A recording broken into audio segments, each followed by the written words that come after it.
Let's talk about combat key poses and how I basically lay out my key poses, and also want to talk about video reference as well. So when we're looking at combat and trying to come up with ideas, cool moves, we tend to look through other games, movies, real life, some choreography.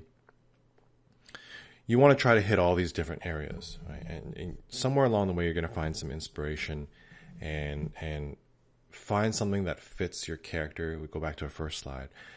Fits your character's mood, personality, tone, and what the posing should be like, the speed and the flow of it. You'll find some reference. Maybe you have something in your idea in your head. I think it's generally a good idea to if you don't have video reference, to shoot the video reference yourself. Take your phone out in the parking lot, take a friend, and just kind of run through it a few times.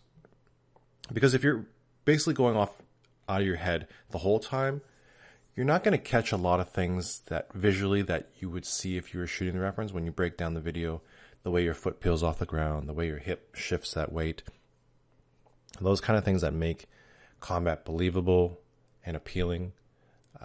You just want to have all your bases covered there. So I highly, highly recommend shooting video reference if you don't have any kind of reference that you're already looking at. So these key poses, this is the method that I use to basically lay out my key poses. I start with my idle pose. I go into an anticipation. And you'll see I have parentheses of 2 there. Because sometimes you have 2 different anticipations, especially if something's like a little heavier or there's a bit more of a wind up in your animation, in your anticipation, I should say. And then you have your hit and what I call the hit frame. And that's really the point of contact in the actual hit. Whether it's the punch contacting the face, the sword contacting the body, kick contacting the body. That hit frame is really important because we want to visually see that. Most of the time, we want to visually see that. And then we have the settle pose, which is kind of like showing the player what happened after you hit them. Maybe it was a really big uppercut. Then your settle pose would just be like your fist in the air, kind of, after coming through, basically after hitting that punch. And then we go back into idle. This is just generally for like a one hit. But if I were going into a second hit, I wouldn't go back into idle. I'd probably go into some kind of anticipation pose, like go right back into my anticipation pose here. So I'm going to harp on these key poses through this whole thing, right? Because this is really important. This part, which is this is my pillar. This is like my core pillars of how I build my combat pose. And I believe that if you use these pillars, you'll be able to break down a lot of different combat and break down the key poses that exist in there. So speaking of video reference, I shoot video reference all the time. I don't necessarily use it one-to-one, like looking at it exactly, but I plan on using it in this case and then pushing it even more to show you guys how I take key poses from a video and then I plus it up by making it more appealing, more pushed, more hyper real. So first things first, when you're shooting video references, like, leave your pride and ego at the door, because you're going to look silly. And the point is not to look, like this polished, perfect move, but more to kind of get the mistakes out of the way, find out how your body's moving. In this particular case, I have this is me. Imagine I have a sword in my left hand, right? This is just me in my living room. And I'm going through the different poses. At first, this is what I wanted to do, right? I wanted to do a kind of sword down and then whip back around like this. So it's 2 hits. And then from there, take off into like a kind of spinning hit where I come down again. And then what I don't have in any of those references is my 4th hit, which is me jumping in the air and throwing the sword down onto an enemy. And I just can't do that. So what I'm going to do is I'll kind of show you how maybe I do it in grease pencil. and talk about. Sometimes you just can't do it, right? And that's where you start going online and you start looking for reference of people that can do it, or in other games, other movies, that if it's like an impossible human move type move, right? So as you can see, I continue to just walk through it. And as I walk through it, I'm getting more and more aggressive, only because when you start doing it more and more, your body starts thinking less about, are people watching me? How's my left foot, right foot supposed to move? Once you do it a few times, you start to get that stuff down, and that stuff starts to float away. And then you start thinking about the character. That's where we want to get to. We want to get to the character. And the sooner you can get to that, the better, which is why you shoot the video reference. And you just keep doing. For me, I do take after take. And a lot of times, my best takes are at the end. Right? Because I've kind of got... so I've decided to ditch my second hit, and I've started to go with this now, which is one big hit, step in with my sword, and then immediately go into the spinning hit. And then I'm going to basically do 3 hits on this attack. That's my second hit. And I'm going to go to the third one where I take off into the air and throw the sword down. Right? And a lot of times this ended up being my last take, and it's the take that I really like the most out of all of them, because it's more high energy, and I'm getting certain poses that I like that kind of lag there, and then that kind of takeoff pose on my foot there, and then the kind of landing pose as well. So it's okay to have, for me, I try to do 10, 20 takes, and it's okay that a bunch of them are throwaway. They should be throwaway takes. What you want is something that you can use. Sometimes you take a punch from your 5th take and a kick from your 15th take, and you stitch it together in an editing software. So the big thing is, for me, I always go straight to the end of the video, because that's where I was most comfortable, and I was starting to get into the flow. So a few minutes in, I'm at this point where I want to do this one. Okay, so let's take a look at this here. Key poses. The key poses here, and I'm using Keyframe Pro. This is a great video player. Unfortunately, it's not free. It's $60, but there's a free version called Keyframe MP, and I highly recommend you guys taking a look at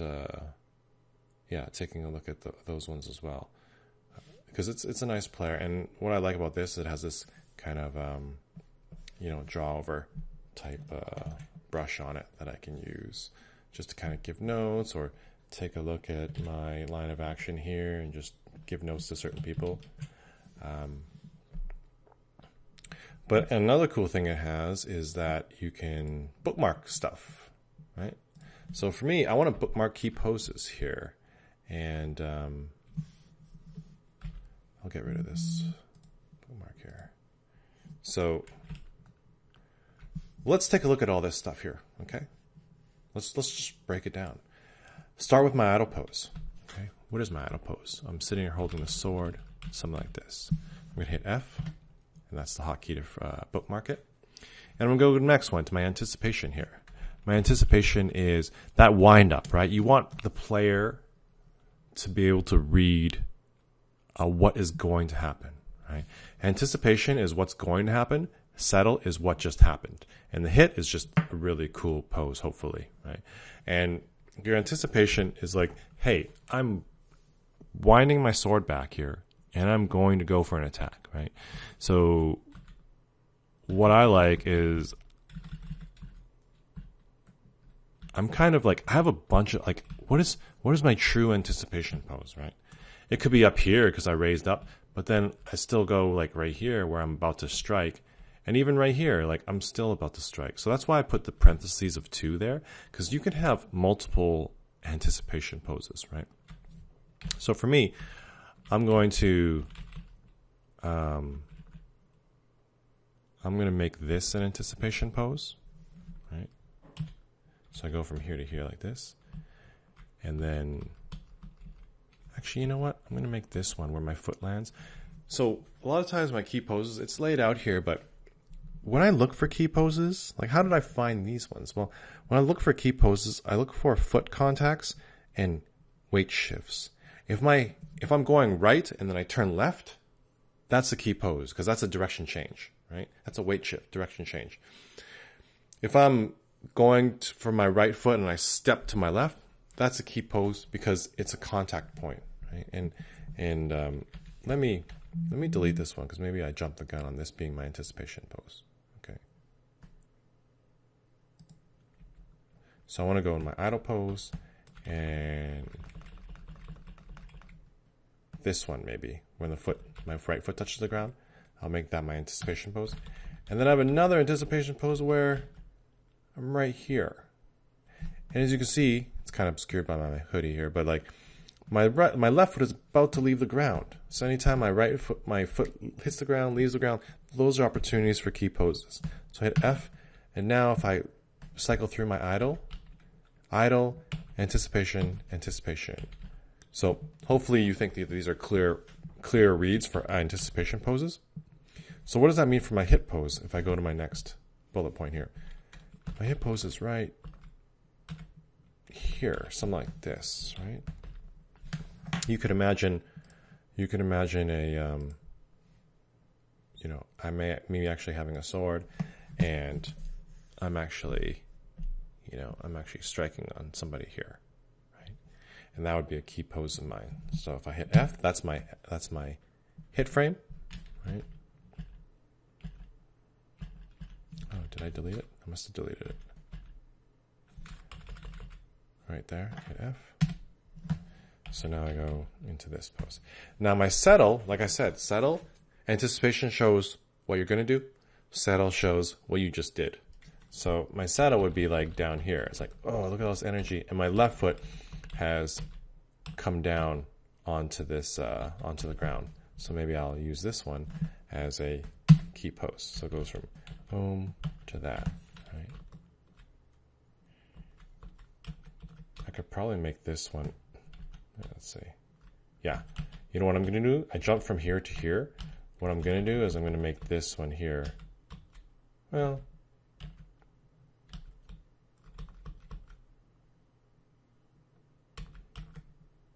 yeah, let's make this one a settle too, because you kind of drop down there a little bit. I think what's helpful is like for me when I'm walking through this stuff and for you watching is like I'm trying to detail my thought process on why I break it down. And sometimes I kind of like change direction. And I think that's really, I personally think it's a good thing to see because it's like, hopefully allows you to kind of see my thought process and not just me being like, oh, this is a perfect, take and how did I arrive here? It's like that journey to arriving to this, the thought process behind it, I think is the most important part. So once I go into my settle, I should go into an idle, right? But what happens after this? I go right into this. That's because it's flowing, where we talk about the flow, it's flowing into a second attack.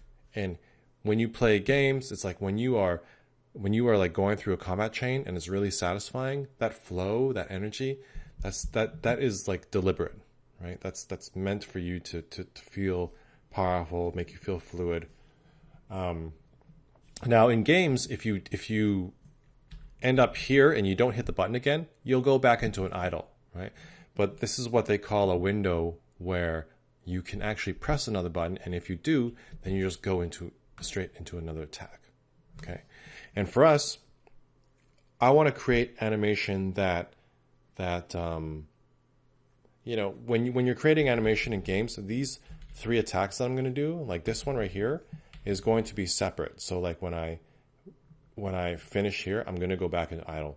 So you as an animator will create that animation of this pose going back into another pose like this, right? But how the game works is that if you do press a button, you'll start in another anticipation and play this attack, right? And after this one, if you don't press a button, you'll go back into an idle. But if you don't go back into an idle, you can press another button and hit an attack, right? So a lot of times you'll be in the position where you finish this attack and you do have to animate going back into idle, okay? But I want to make a nice flowing one to show you guys how it should look in terms of flow. So I'm going to go straight. That's why I just do them all straightforward. So I do this one here, and I'm going to go right into this animation, right? So what does that mean? That resets us back up into this idle. But because I'm not starting an idle, and maybe I don't even need this pose. Maybe I go straight into ending in your settle and starting in your anticipation for a second attack. And sometimes to make things flow, that actually feels good, right? You're in a settle for your first attack, and that settle looks a lot like an anticipation pose into the next attack, right? So for this one here, it's like I'm in a settle. You could argue that this same settle pose is my anticipation pose for this attack, right? But what I do really like a lot is the way I do here. And like I said, with my feet leaving the ground, that could be a potential key pose, right? Because I want to show that push off and that landing on my steps. So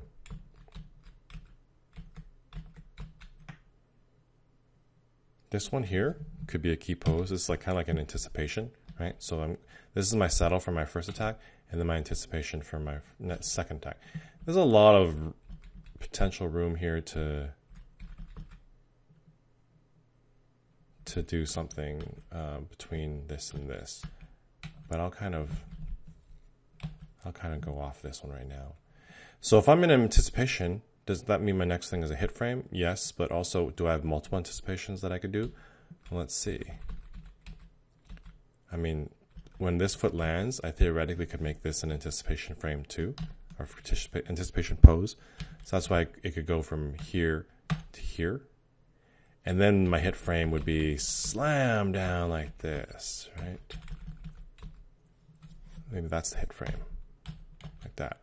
And then my settle is like everything's kind of landed, right? Right there.